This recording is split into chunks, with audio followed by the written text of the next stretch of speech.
Uy, ang ganda. Gusto ko talagang maging ganito. Alin? Patingin? OMG, Bes. Kayang-kaya mo yan. Ikaw pa. Kaya nga, ang galing-galing mo pa yan sa klase eh. Miss Grande, ikaw pala yan. Alam mo ba na ikaw ang top achiever sa klase ko? Kaya mas galingan mo pa para mas lalong proud ang mga magulang ko sa'yo. OMG, Bes. Sabi sa'yo, kaya mo yan eh. Hindi na talaga ako makapaghintay na maging Aya Fronda CPA lawyer ka. CPA lawyer, kaya mo ba yun? Bakit? Posible naman ah. Galing-galing kayo ni Aya. Paano nila makakamit yun? Ni wala nga silang pera. Oh, ba't ka naman tahimik? Huwag mo sabing nagpapapekto kasi nasabi nila. Kaya nga, hayaan mo na lang sila. Ay nako, Aya. Huwag mo nang isipin yun.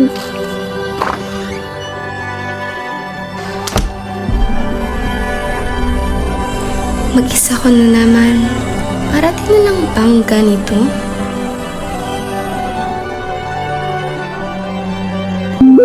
Buti pa sila masaya.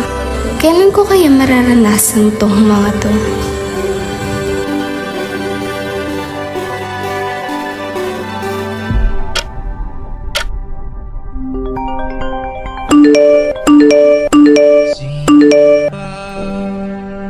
Ala, 7 a.m. na pala.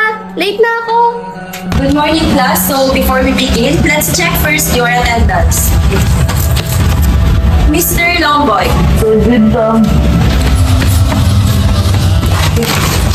Ano ba yan? Di tumitingin sa dinadaan. Clumsy kasi. Tara na nga. Miss Aglibot. Present, ma'am. Miss Calapoto. Present, ma'am. Damasco. Present po. Miss Fronda. Miss Fronda.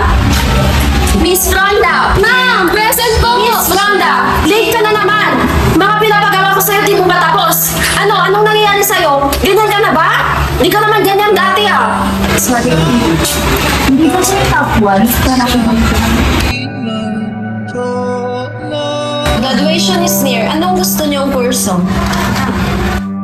Miss Aglibot? Ma'am, teacher po. Miss Damasco? Ako kaya? Ano ba talaga ang gusto ko? Oh, Lilian, umiinom ka na naman. Wala na tayong bigas at dilata. Paano na tayo neto? Ma'am, gusto mo po ba na mag-aral sa Manila? Aya, magtipid-tipid muna tayo ngayon ha. Alam mo naman wala tayong pera para sa passion na gusto mo. Pero ma'am, Anong pero, Aya? Wala na kaming pera ni Papa mo. Hindi namin kaya ni Papa mo yung pangarap mo. Bakit? Nagpapayan ng mga. Ayan mga sa gusto niyan. Ngayon ng paraan. Eto na naman tayo sa ganito. Sinasabi mong paraan. Ano pa talaga nila ako? Hindi mo mabigay. Anong Bakit parang lagi ko dapat silang intindihin? ayan. Okay ka lang. Kaya nakapadulala. Pwede mo akong kausapin, hindi mo kailangan sabihin lahat. Sige, wala na lang.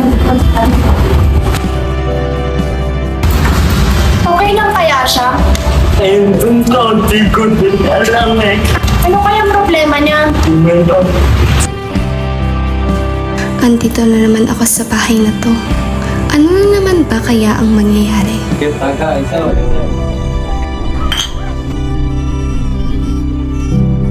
Ano ba riyan? Puro ka na lang inom. Wala ka na nga trabaho. Puro na lang inom. Inom ka pa ng inom. Ayan ang pake mo. Pinapaya mo ako sa mga tropa. Kung gusto mo, ikaw magtrabaho. Ha? Naririnig mo ba yung sarili mo? Hindi mo alam kung ilang taon kong tinis tong pamilyang to. Oh, Aya, ba't ngayon ka lang umuwing bata ka ha? Gabing-gabi na. Hindi mo man lang ba naisip na nag-aalala din ako sa'yo? Bastos kang bata ka. Ba't mo ako sinasaraduhan ng pintuan? Ano? Wala ka man nagsasabihin? Ano? Sumagot ka, Aya! Ano? Ano ba gusto mong malaman, ha? Ano?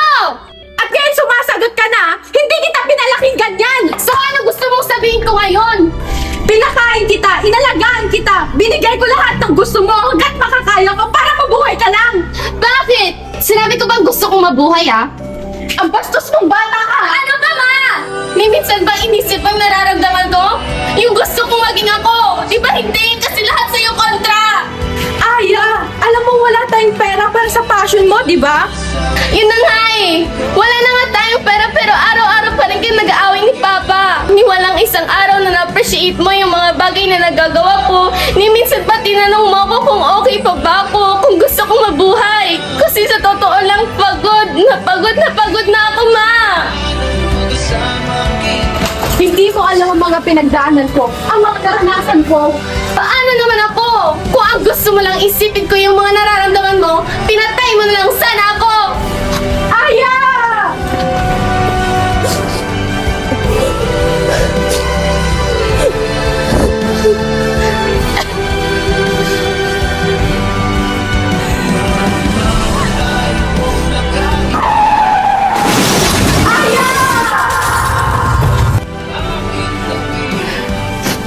Tama na! Ayoko na, mama! Ayoko na! Oh, Aya, ba't ka umiyak? Okay ka lang ba? Ma! Ayoko na po! Hindi ko po alam ano po mga gagawin ko. Hindi ko din po alam kung saan po ko lulugar. Aya, huminahon ka. Aya, huminahon ka. Alam kong napapagod ka na, pero huwag mo sanang kakalimutan huminga, anak. Sa totoo lang po, hindi ko po alam kung mahal niyo po ba talaga ako o kailangan niyo lang po akong mahalin dahil anak niyo ako. Aya, alam kong may pagkukulang kami, pero lagi mo sanang tatandaan na nandito lang kami lagi para sa'yo. Tara na, anak. Tara na sa labas. May pangako. Bago mo husgahan ang taong biglang nagbago, alamin mong baka may laban siyang hindi mo nakikita sa mundo. At bago mo sabihin, magaling ka naman, tandaan mong pati ang matibay na puso napapagod din minsan.